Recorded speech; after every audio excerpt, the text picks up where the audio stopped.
Praise the Lord, dear brothers and sisters, and welcome to today's scripture reading on the Gospel of St. Luke, chapter 6, verses 20 to 26.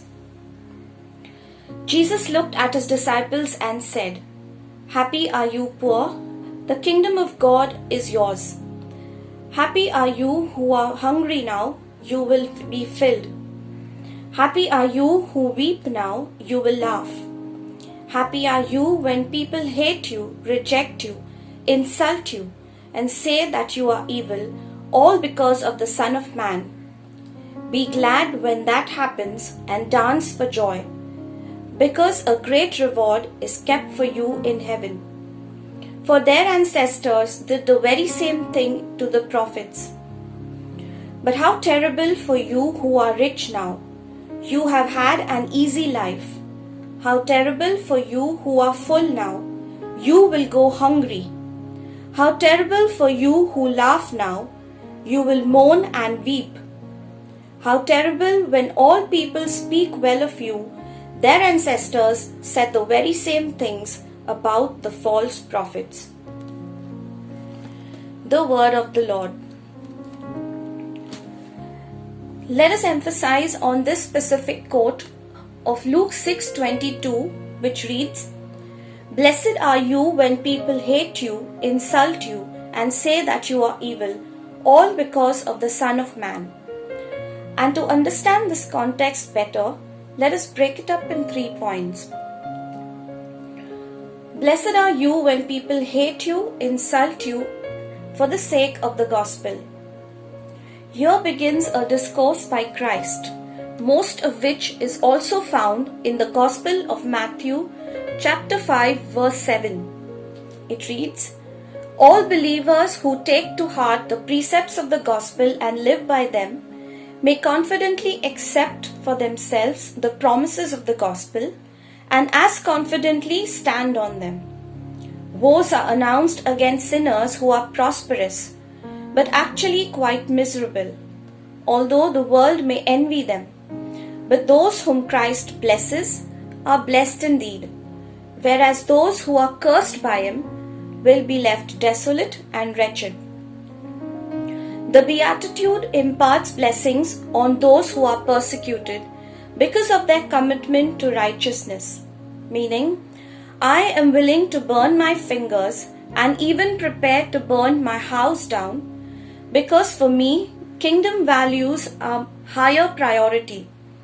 I am prepared to be the voice of the voiceless, a sword of the defenseless, and the face of the faceless, an exploited and oppressed person in the society. In doing so, I will meet with challenges, oppression, and persecution.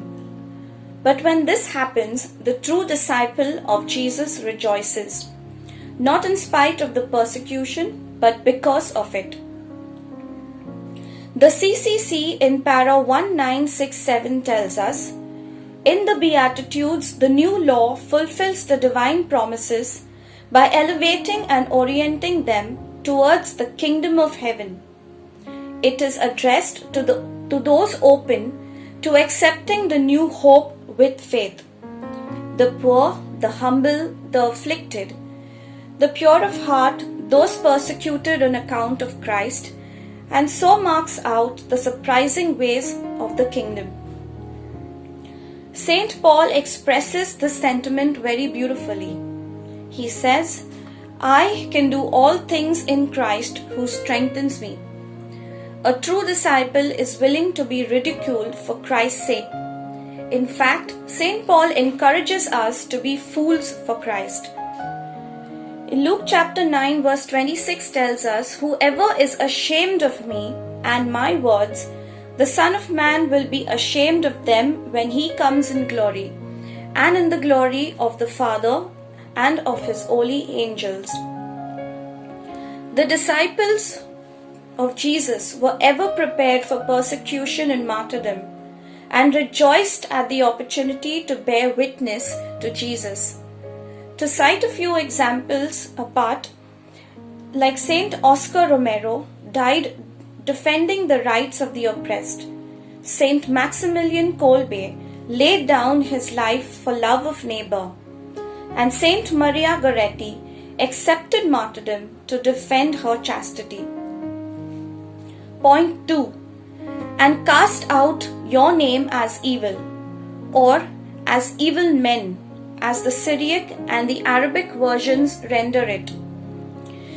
They also relate to more severe level of excommunication, commonly practiced among the Jews, such as Shamatha and Cherem, by which a person was considered accursed and destined for destruction. So therefore, Christ means that you may be branded such as these, that is, the worst of men, and be treated as inhumanly as they were. And why?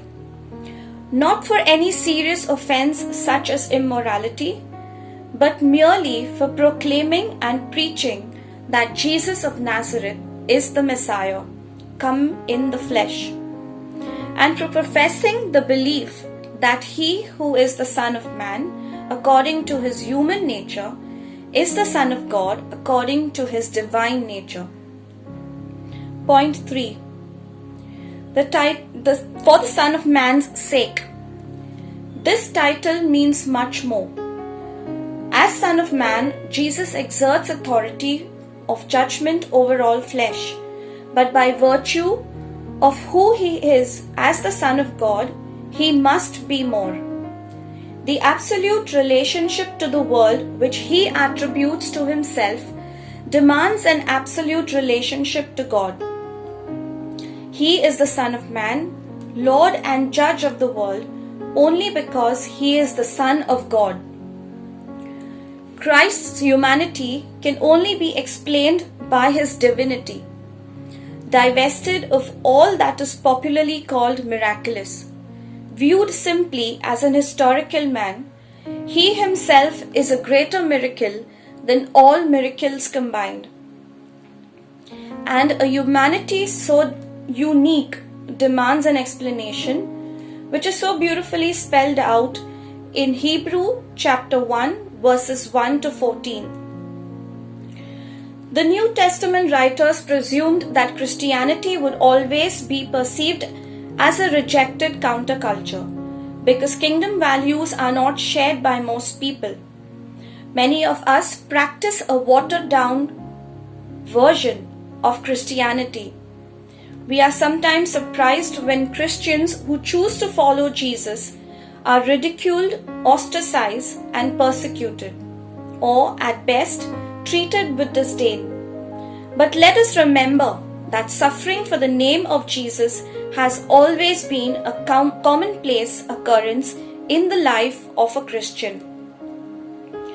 Therefore, let us ensure that if we are made to suffer because we follow Christ, it should be because we are respected as people of good character, and not because we have behavior in an obnoxious or self-righteous manner. So let us view our troubles and sufferings as opportunities to demonstrate this unique character of our Lord and the power of His grace. And whenever we do that, we can be sure of God's unfailing blessing.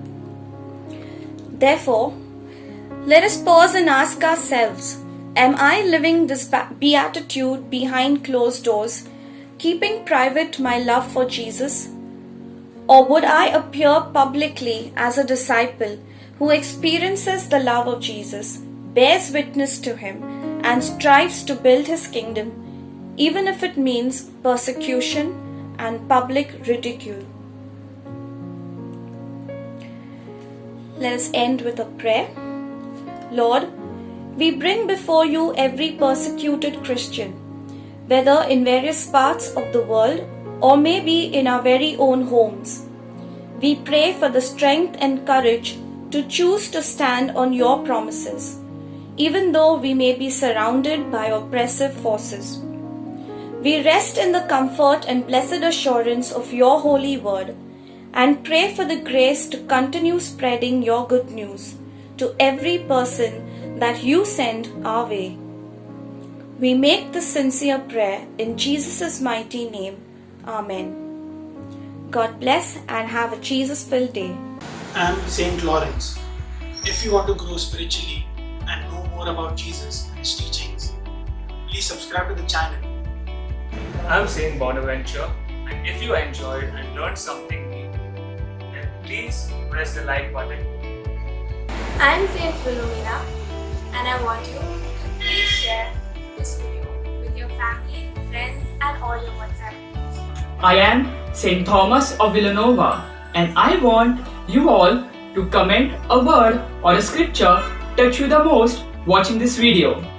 Hi friends, I am Saint Monica, and today I want to encourage you all to press the bell icon mentioned here below in order to get notified about every new spiritual content on this channel. Stay safe, stay blessed, stay connected.